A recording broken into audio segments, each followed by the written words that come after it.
Hi there guys, I'm the Flying Dutchman and welcome back to another epic garden adventure. Stay tuned. Peace! Hi there guys and welcome. Today I'm bringing you an episode on how to overwinter your peppers. Here in the back I've got 5 different varieties of peppers. I've got jalapenos, some sweet F1 peppers, I've got some super Fresnos, I've got some normal bell peppers, a color each, and I've also got some pear fire mini peppers from Thailand that I'm growing. So to start overwintering them here in the UK, it's the end of September and our very frost is expected very soon, something like at the end of next month. So these plants are first year planted, so that means I've planted them from seed this year and I grew them all the way to the beautiful size they are. I'm not interested in the first year of the plant to harvest any peppers or any form of fruit, but next year is when these peppers are going to shine. So I'm going to be cutting them and it's going to be painful, guys. It was very painful when I initially cut them. This other one is going to completely kill me.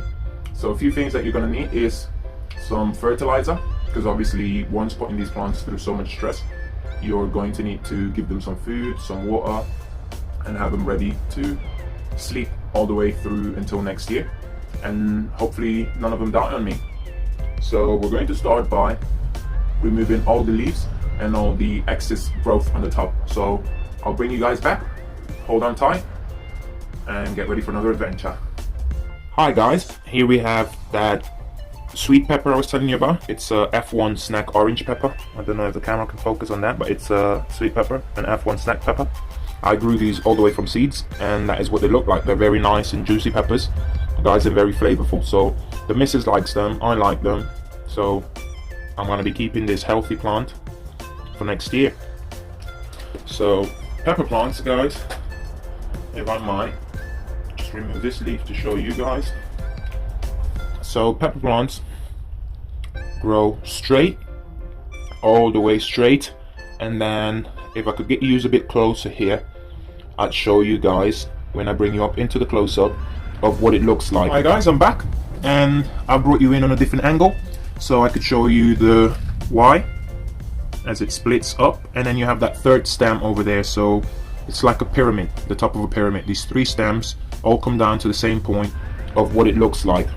This particular one split into 3, so it turned into a Y, and it goes normally up one side and up the other side, but for this specific one we have 3 of these main rods coming up, stems. In the close-up I'll show you guys exactly what I'm talking about, and I'll show you my jalapeno plant, and the jalapeno plant does split like a Y. There's no third stem coming up.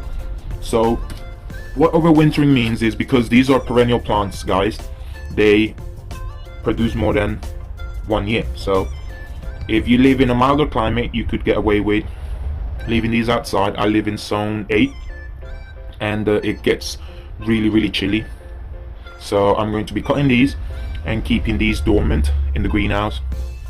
I've got a heated greenhouse, guys, which I forgot to mention. I'm going to not need to repot them into a different sort of soil.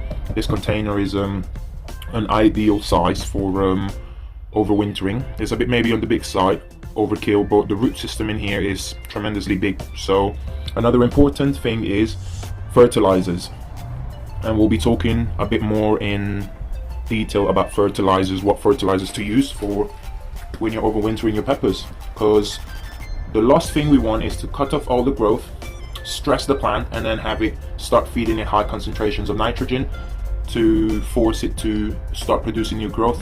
And that's not what we want, guys. We want a healthy plant and we want a healthy root system, and we're going to achieve that by feeding the plants a low N fertilizer, a low nitrogen fertilizer, and that's going to help develop stronger roots and the overall health of the plant.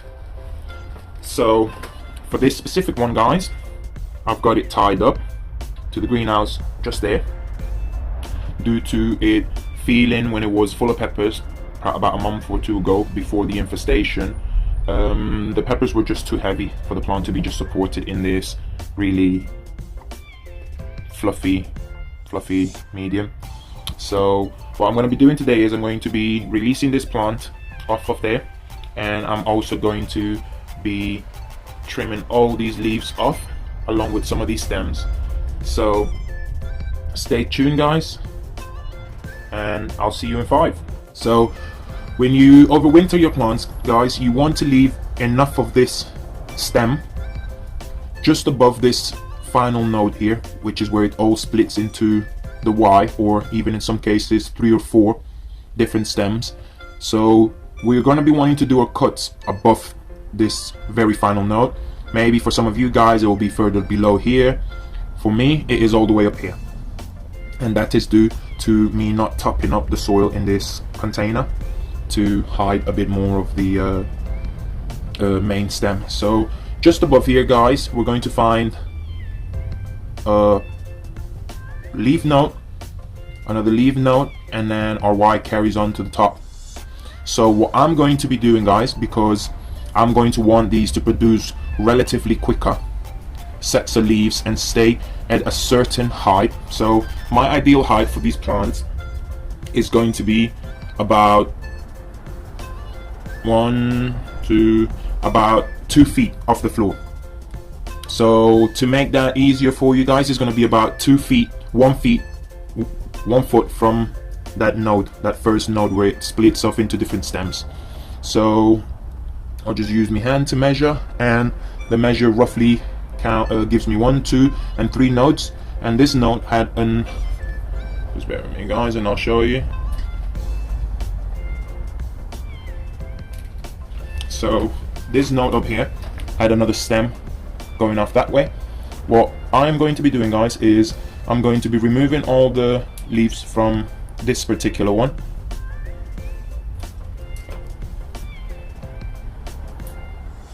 and I'm going to do my cut above this node, so just at the beginning of the next piece of stem all the way to the other node. So I'm going to make a cut just about there, and here we go guys.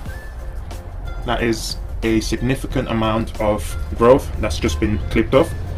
For some of you it's going to hurt you a lot more, because you are going to be starting off with your pepper plant, and it's going to have a lot more foliage than the ones that I've got here. I've had to trim these because, like I mentioned, the infestation, and also it helps with the video and the instructional purposes guys, because I get to show you up close what's happening. So if we can go and see from this very last node where the stem splitting starts, that's where we've made our cutting. It's okay to cut all the way down above this node and leave some of these to grow, but because I'm going all the way to the top there, I can see this other stem splits exactly about here.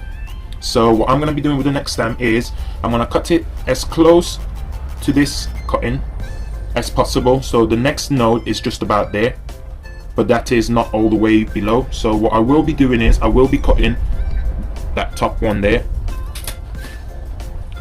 and now we end up with one that has a Y split here and another Y split there. Again guys, it's not necessary to leave it this long. The longer it is, the more places you're going to have to branch out for next year, which is what I like. I like quite bushy pepper plants. So we're going to do the same to the other side, and since this one is just about there, we are good to cut that one just about there guys. And I'm going to do the same to these, and I'll bring you back again guys once it's all done. Alright then guys, this is what the pepper plant looks like towards the end. I've got a nice thick stem at the bottom. Let me get you guys a bit closer in. So we've got a nice thick stem, nice and green. We've got a little bit of growth happening there, which to be honest I'm not too fussed about, but for now I'm going to leave that little leaf. It's not going to bother me. If it gets too big or out of control, I will trim that down. But this is what you want to end up with guys.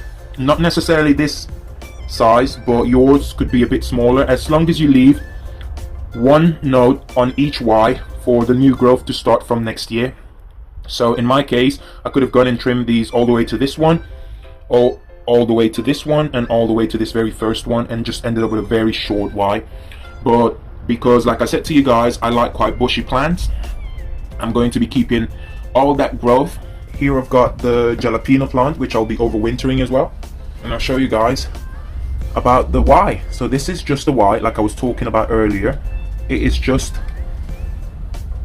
2 stems coming off of the main stem. So as we can see here, guys, we have 1 main stem, and the very final node is just here.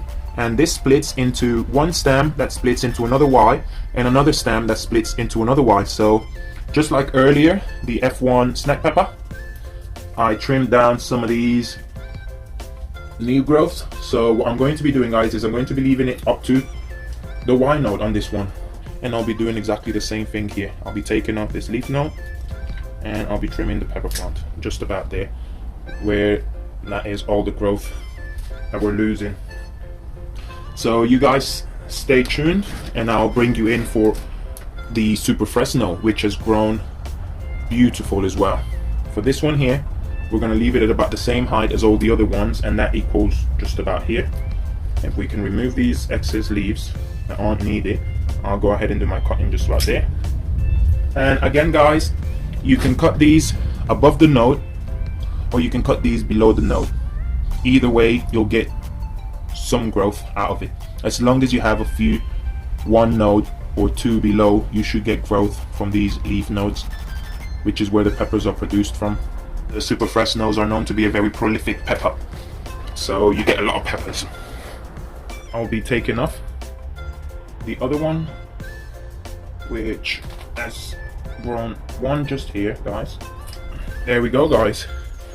So for the smaller plant, guys, I'm going to be using my kitchen snips to get most of these leaves off, so I can actually see what I'm working with, guys.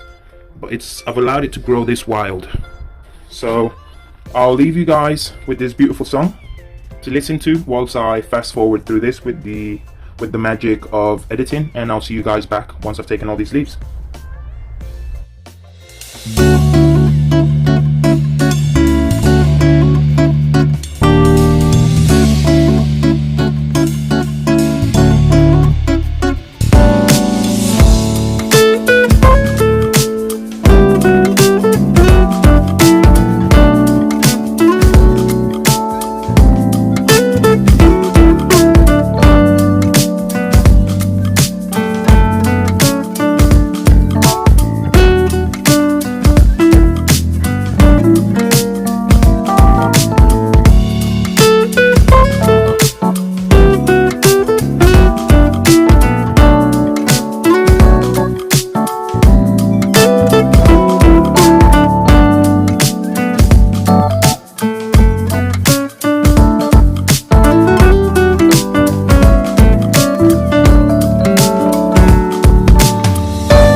Until I feel that that's enough, and that should do me, guys.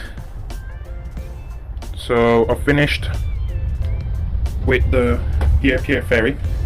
Alright then, guys, we're back, and here are all the pepper plants trimmed and ready for summer. When I come back, I'll show you guys, and we'll talk about the fertilizers and what fertilizers to use and how to water and take care of your plants, guys. Stay tuned for another epic garden adventure. Oh, peace. Hi there, guys, and welcome back. This is the fertilizer section of the video. So when you're overwintering, guys, you want to try and avoid high NPK. So the N, the very first number, you want to have that lower than the P and the K. So why is that? Because with your high nitrogen, nitrogen is good for leafy growth, green growth. The P is good for the roots, and the K is good for the overall health of the plant. If you guys want a more in-depth understanding of what NPK stands for, you can pop over onto my channel, and I have a few videos on what NPK is. So at first glance, all fertilizers look the same, but when you guys turn them around and have a look at the back, here we go guys, and have a look at the back, you can see the NPK fertilizer solution, and we have a 7, 3 and a 5. Right, so the 7 is higher than the 3 and the 5. So this fertilizer would be ideal for when you just plant, you want stuff to grow through pretty much the season, guys. Now we've got what you call organic fertilizers.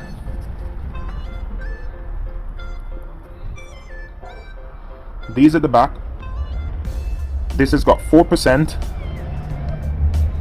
about 3%, 3.4, or even 4% of phosphorus, and then potassium you have 3.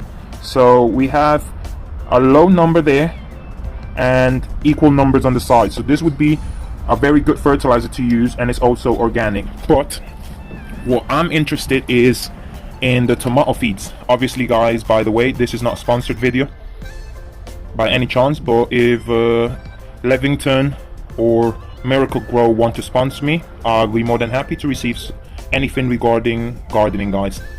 So with the Levington tomato feed, we have a 4, a 3 and an 8. So the 3 is perfect, the 8 is even better, and the 4 we're keeping a very low percentage.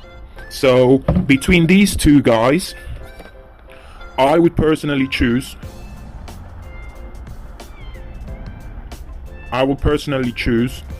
the other one. I've just had a proper look, and pardon me, the 3.3 and the 2.9 are both potassium oxide. So soluble in water 3.5%. So your values would be 2.9, 0.1 and 4. So this is not a very good fertilizer to use for the overwintering, and that leaves us with the process of elimination, and that is the Levington Tomorite. Tomorite pretty much stands for Tomorite, and that has a 4, a 3 and an 8. So stay tuned guys, and I'll show you how to mix this and how to feed your plants pretty much and get them ready for the winter. Welcome back guys. Now I know what you're all thinking, and no, I'm not getting a sponsor from Comfort. That will all be taken off when I do the editing. Hi there guys. No, I know what you're thinking, and no, this isn't a paid sponsorship. It's just an empty bottle that I use for watering. So this here is a 3-liter bottle, which is perfect because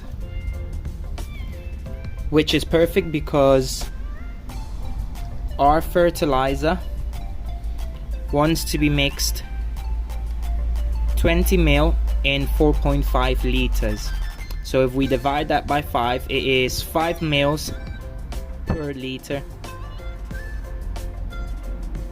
And because I have 3 liters there, I'm going to do 10 milliliters of this in 3 liters of water. Don't worry guys, if you put less, that just means you have, these values aren't going to be as high as they are, they're just going to be a tad bit lower. And if the nitrogen is lower, I'm happy.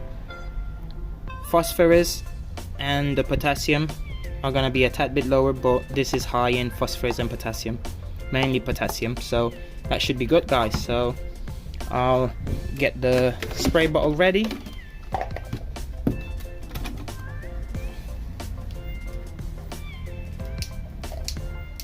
Bearing in mind guys, it's just with the garden hose. Okay, gonna fill that up all the way to the neck.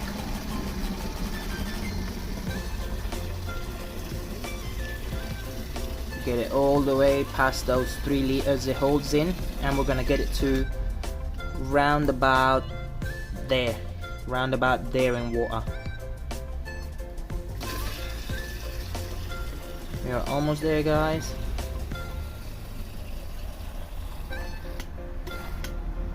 And that's about enough water. Now we're gonna get our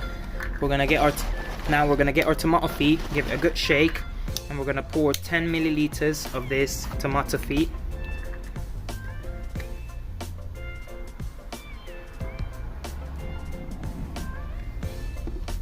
Which equals to about there on your measuring cup, guys. 10 mil, and we're gonna pour all of that in there. I like to give my container a little rinse. I'm gonna give that a really good shake, guys.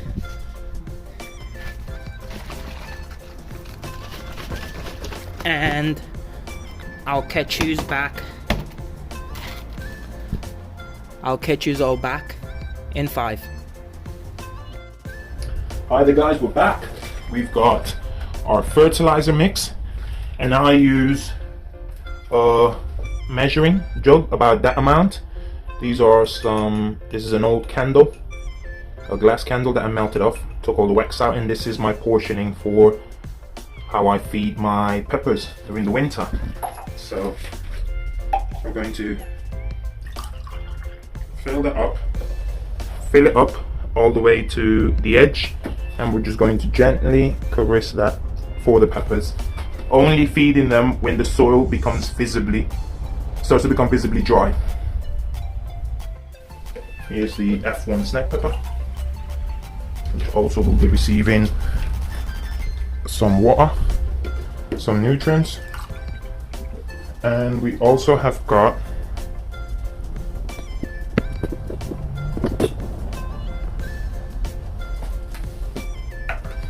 here we go, guys. We also have the 3 bell peppers as an experiment. I had a few more, as you can tell, growing, that I've had to cut to allow those to grow up.